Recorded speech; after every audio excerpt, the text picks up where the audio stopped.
Hello, hello, and welcome. So excited to be jumping on here with you live for this super specific Jeep educational class together. Try to keep these super short and focus on one specific Jeep aspect and education and knowledge to bring forward to you. So, first of all, hey, Lady Jeepers, tell me where you are watching from and what color your Jeep is as you're jumping on here with me for this class. So I'll get it started.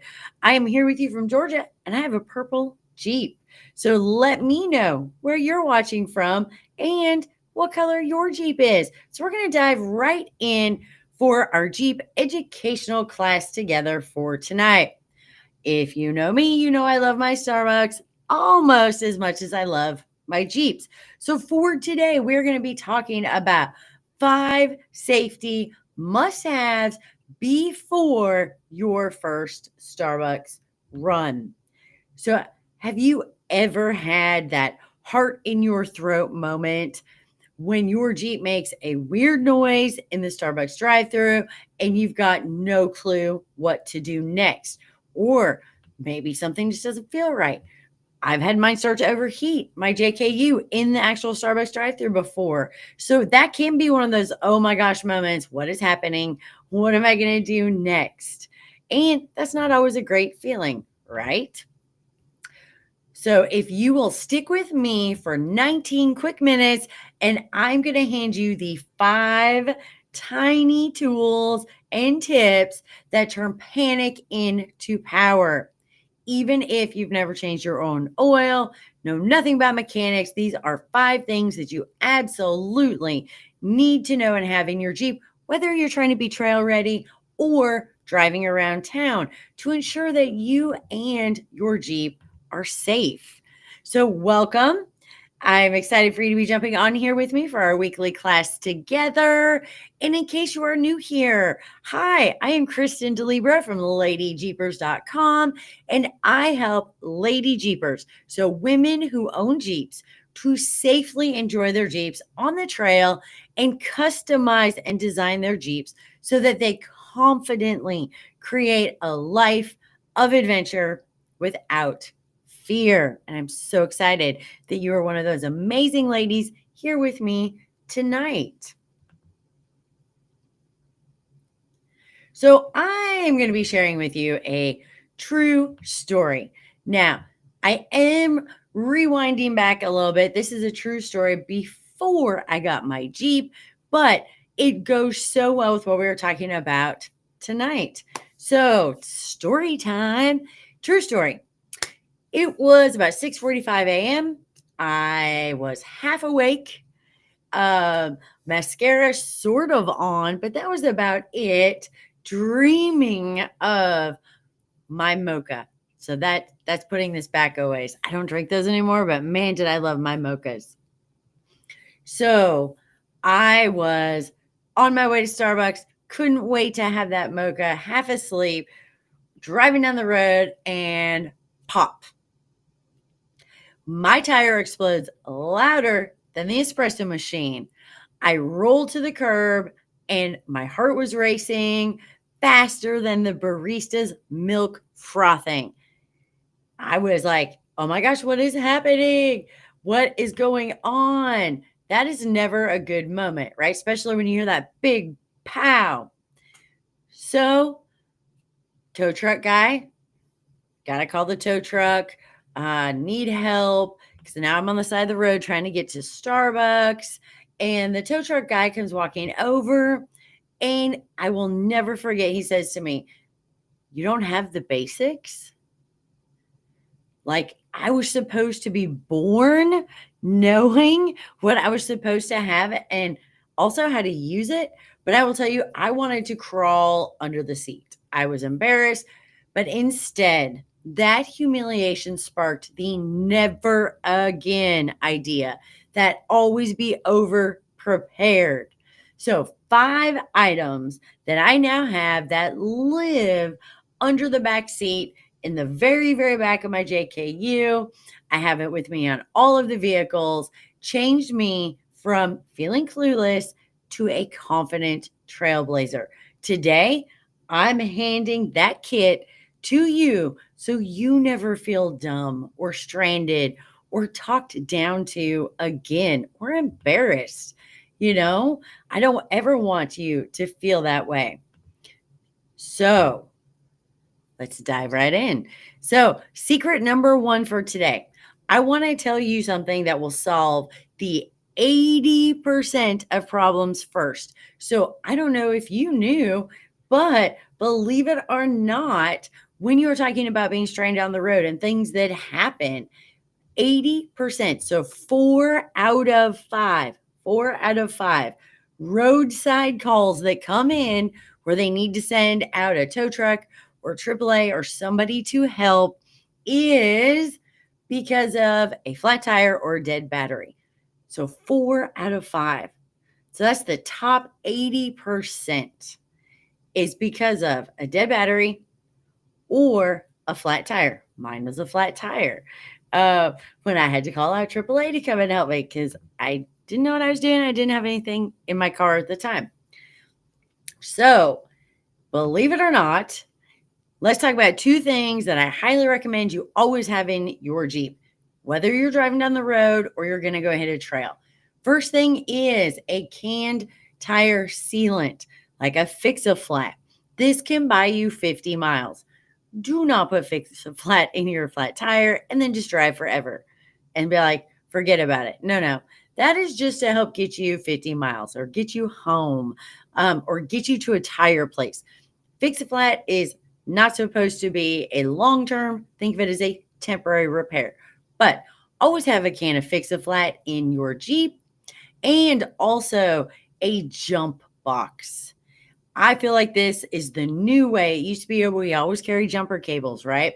And in case something happens, so all of a sudden you're on the side of the road or you stop, you go in somewhere and you come out and you have a dead battery. So it used to be we always carry jumper cables. I highly recommend always having a jump box. That way you don't have to find someone else, try to talk to somebody, get someone else to come over and help you, and it takes 2 vehicles. The new jump boxes are great. They come in different sizes. They're smaller.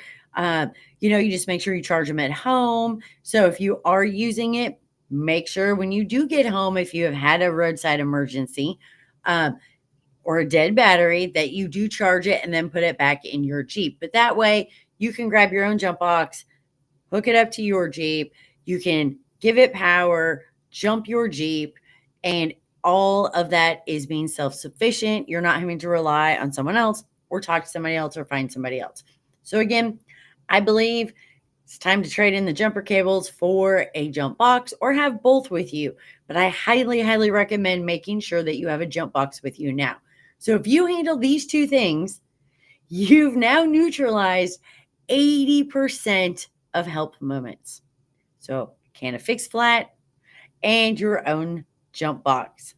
Those are first 2 things. Put in your Jeep, driving around town, going off to a trail, traveling, doesn't matter. Make sure those 2 things are always in your Jeep. Next, my next tip for you today, make sure to pack small, but pack smart. So you don't need to put every tool that you own, every piece of equipment that you own into your Jeep and drive around with it all the time. We want to make sure that we are packing smart. We want to have the things that we really need, but we also want to make sure that we are only bringing those things that we need. We don't want a ton of stuff. And always keep in mind, if it doesn't fit in, let's say a makeup bag, small makeup bag, sized, little pouch, it doesn't ride shotgun. So when you do go to load your Jeep, make sure you're putting things back seat, under the back seat, in the very back of your Jeep and securing them. Do not put things on your front seat. I know it's great to have things that are easy to reach, but for safety reasons, especially for trail riding, you do not want anything bigger than basically a little zipper makeup bag that would be riding shotgun in the front seat or on the floor of your front seat. Really important for safety.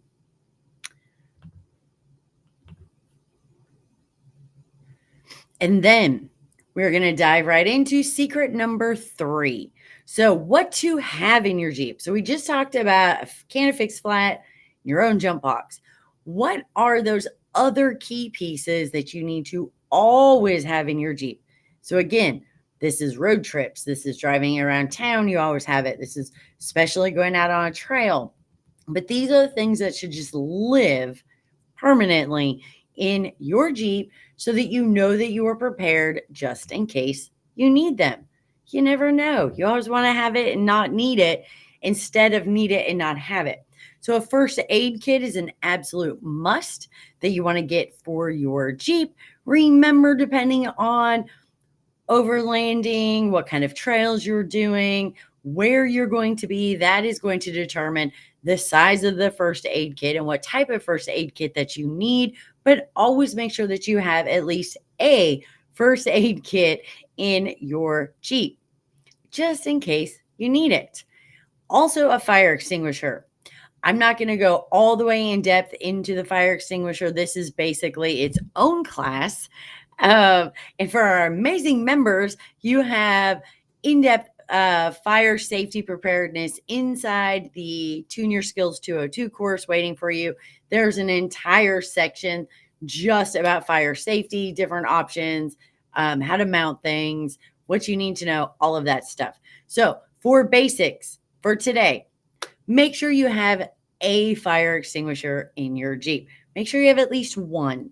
You want to make sure that it is an automotive or marine fire extinguisher. You want to make sure that it is rated the ABC chemicals, so it's going to work on everything. You can get these at an auto parts store. You can order them online. There are so many different options. The auto size is usually a 1.5 ounce to about 2 ounce, a little bit smaller. And then they make a variety of different holders that you can get. But make sure you have at least one fire extinguisher in your Jeep. And this is daily driver around town. You need a fire extinguisher in your vehicle with you to be prepared and to be safe. For trail riding, you absolutely must have at least one fire extinguisher in your vehicle. I recommend more than one if you're going to be trail riding, but just to get you started, if you are new, make sure to grab a fire extinguisher right away. Have it live in your Jeep. Also, a good roadside emergency kit. So we just talked about making sure that you have your jump box and your Fix-A-Flat. Also, make sure you have a good roadside emergency kit.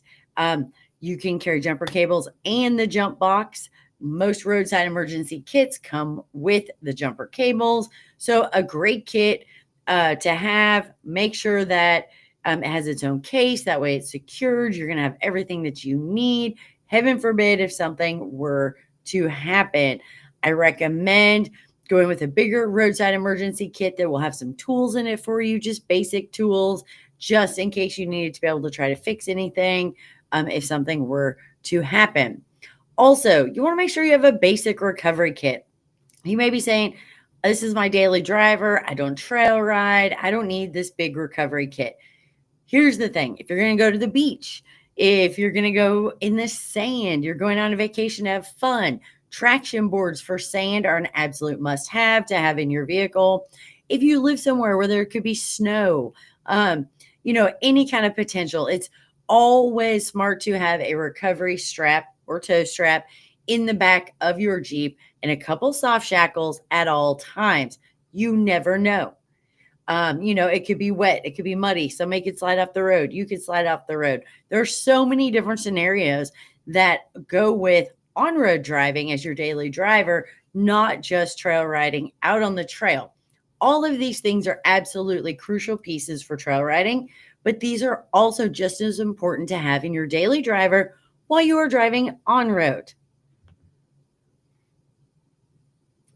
So, I know I might be getting this question.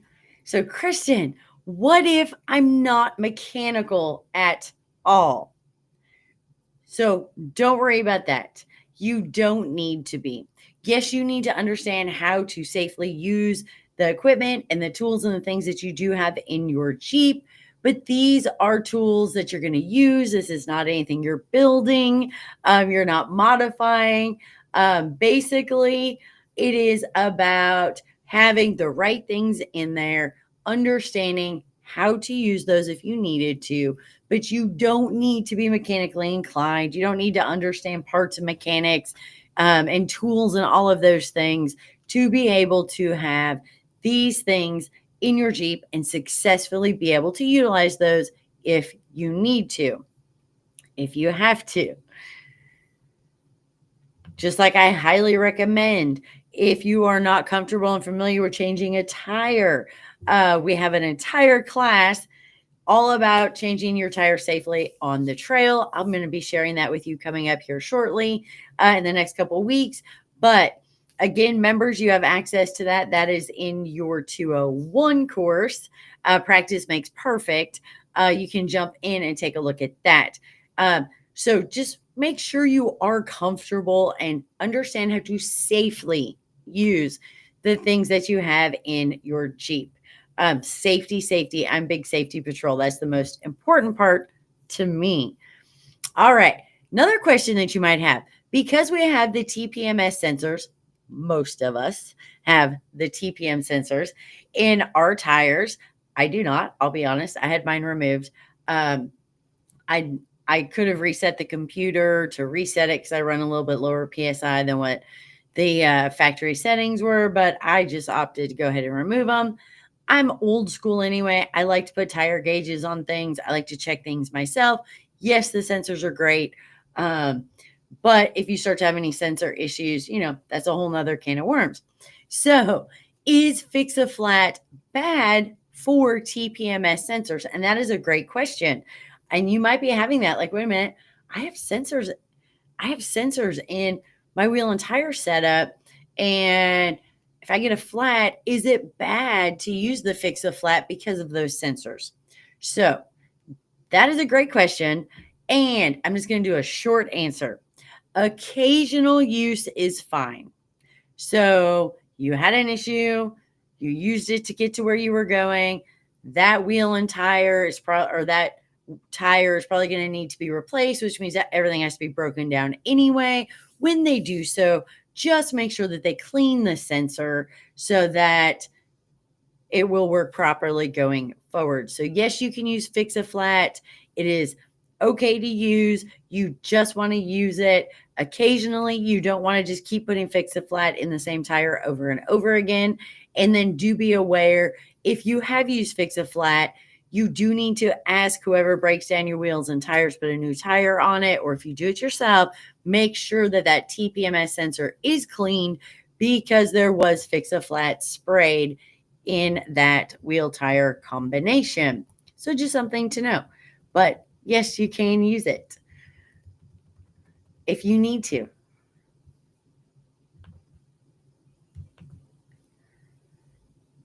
All right. So if you'd like even more information, and if you would like my exact 5 things for safety, go ahead and just comment safety right now or tap the link in the chat. It's super easy. ladyjeepers.live/first and the numeral 5 will take you directly to this full ebook. So inside this ebook, you're going to get links to the actual things that you need to have inside your vehicle, direct links so where you can buy your fire extinguisher, your recovery gear, everything that you would need.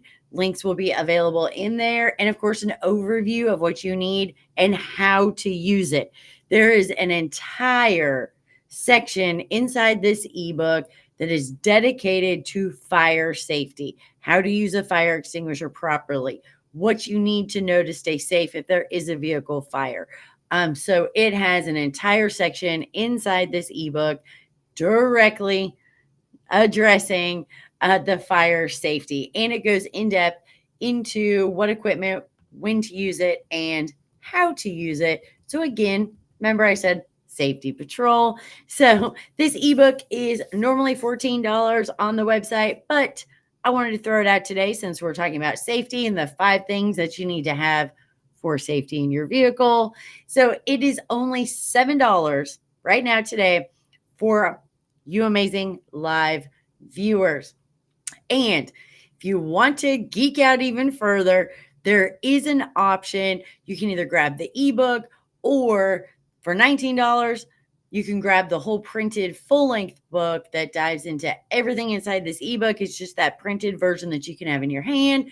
That is a package special. So if you grab the printed, you will be getting the ebook with it as well. So, talking about this amazing ebook that I wanted to share with you today, or printed book, totally up to you. I know I'm old school. I like to have things in my hand. This $7 price will disappear soon. Then it's back to $14 on the website for the ebook. So hit that link below before the clock turns pumpkin, just in case you're looking for even more and you want some more help. All right, Lady Jeepers, you are officially 5 steps closer to fearless and confidence.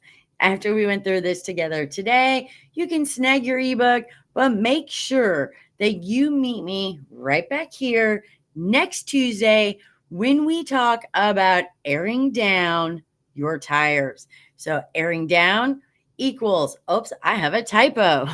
Airing down equals freedom and grip. And trust me, your spine will thank you. So until then, keep those tires rolling and your confidence high. And I cannot wait to see you next weekend. So make sure that you mark your calendar. I'm sorry, next week, next Tuesday. Mark your calendar next Tuesday, 7 p.m. Eastern. Every week we are doing these super short, one subject, but packed full of knowledge and education to help you on your Jeep journey. I want to make sure everyone has a successful Jeep journey. And of course, safety for you and your Jeep is the most important thing. So I just want to take a quick second to thank everyone for jumping on here live with me tonight. If you do have any other additional questions, I am always happy to help and to jump in. All you have to do, drop your questions in the comments. Because I'm trying to keep these super short, I will jump in and answer all of those personally for you in the comments. Make sure you get any information and questions asked that you may have. And then again, set a reminder on your phone, put it on your calendar every Tuesday, 7 p.m. Eastern Time, right back here on LadyJeepers.com. We will be diving and driving into airing our tires down next week. One of my favorite subjects, if I do have to say so myself. I love talking about airing down. I love teaching airing down, and I love going in depth into airing down. So make sure, see you next week. Thank you so much for jumping on here with me this evening. Keep an eye out right here on LadyJeepers.com so you don't miss anything. I do have some exciting announcements coming up about the 2026 schedule and the 2026 extravaganza and invitational. So make sure you're watching here. We have a lot more dropping for you this week, and I'll see you again next Tuesday. Bye, everybody.